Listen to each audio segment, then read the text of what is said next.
Hello everyone. Today we are going to learn about verb. Now verb यानी क्या होता है? verb यानी क्रिया. किसी भी काम करने वाली चीज़ों को हम वर्ब कहते हैं. जैसे बैठना, उठना, खाना पीना, या आप काम करते हो, सोचना, तो ये इसे हम वर्ब कहा जाता है, जिसको हिंदी में हम क्रिया कहते हैं.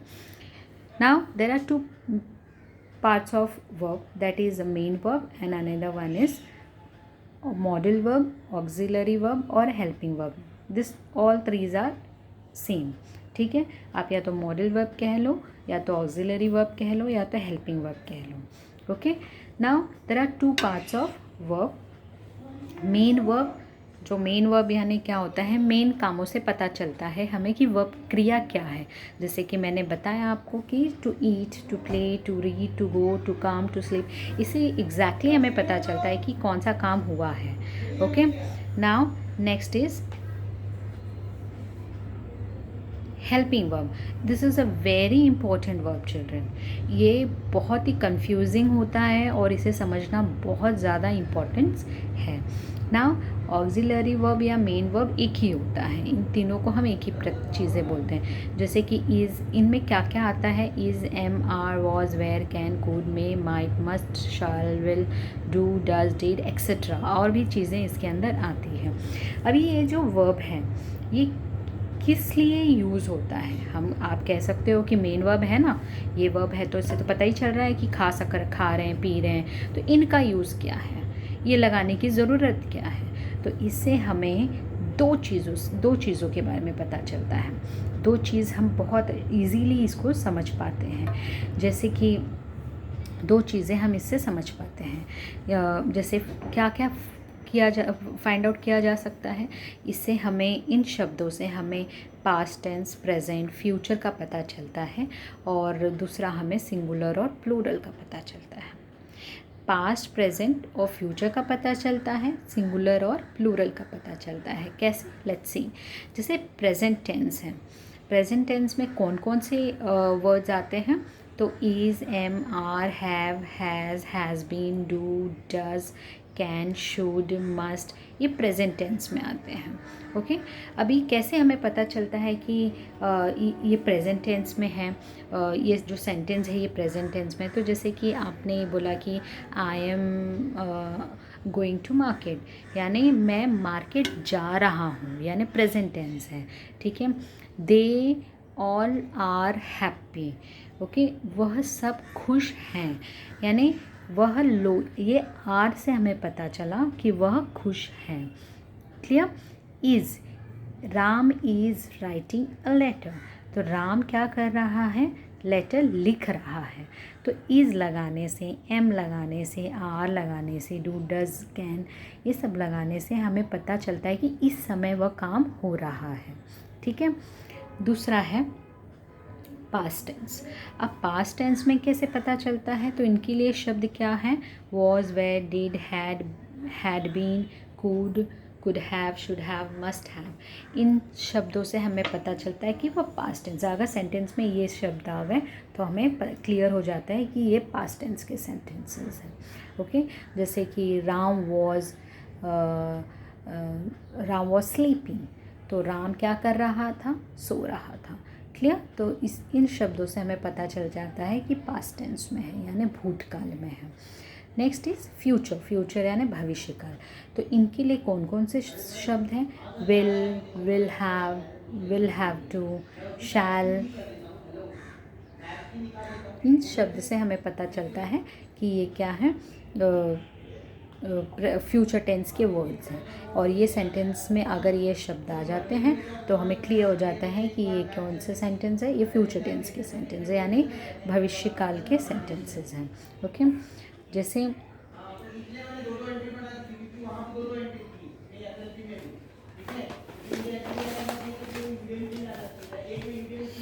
अब सिंगुलर और प्लूरल का कैसे पता चलता है?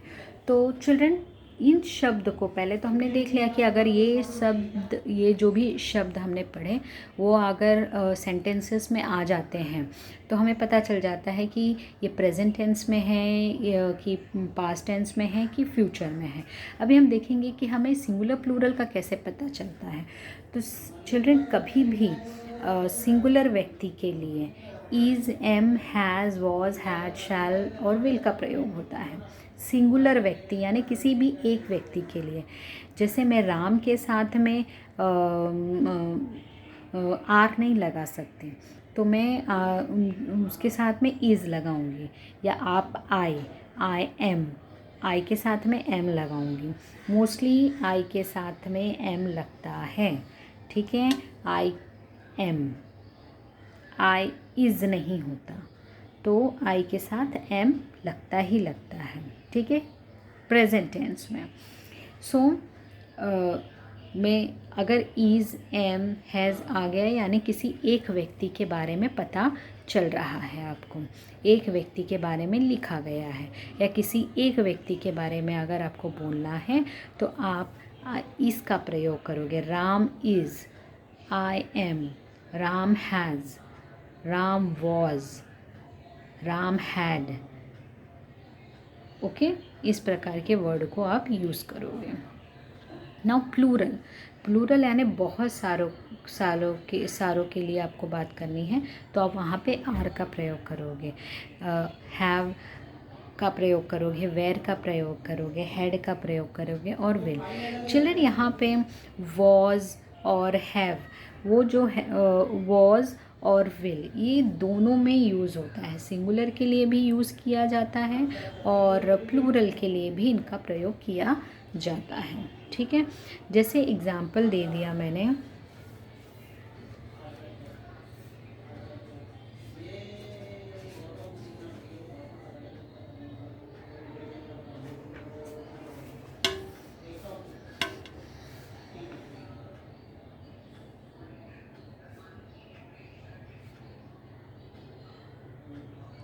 अभी चिल्ड्रन इस सेंटेंस में हमें कैसे पता चला कि कितने पहली बात तो हम देखेंगे कि ये सेंटेंस प्रेजेंट टेंस में है कि पास्ट टेंस में है।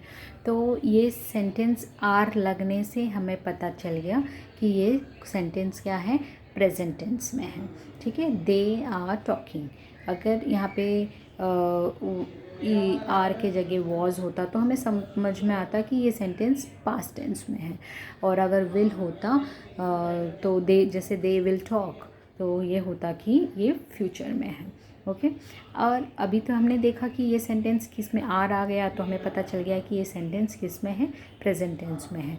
अभी इससे हमें कैसे पता चलेगा कि सिंगुलर है प्लूरल है, तो मैंने आपको बताया कि यहाँ पे जैसे आप देख सकते हो प्लूरल में आर है, तो ये प्लूरल में क्या है, ये प्लूरल सेंटेंस है, ठीक है। क्यों? क्योंकि यहाँ पे बहुत सारे लोगों के बारे में बात की गई है, ठीक है। सो दे यानी बहुत सारे लोग, तो दे आर टॉकिंग, क्लियर।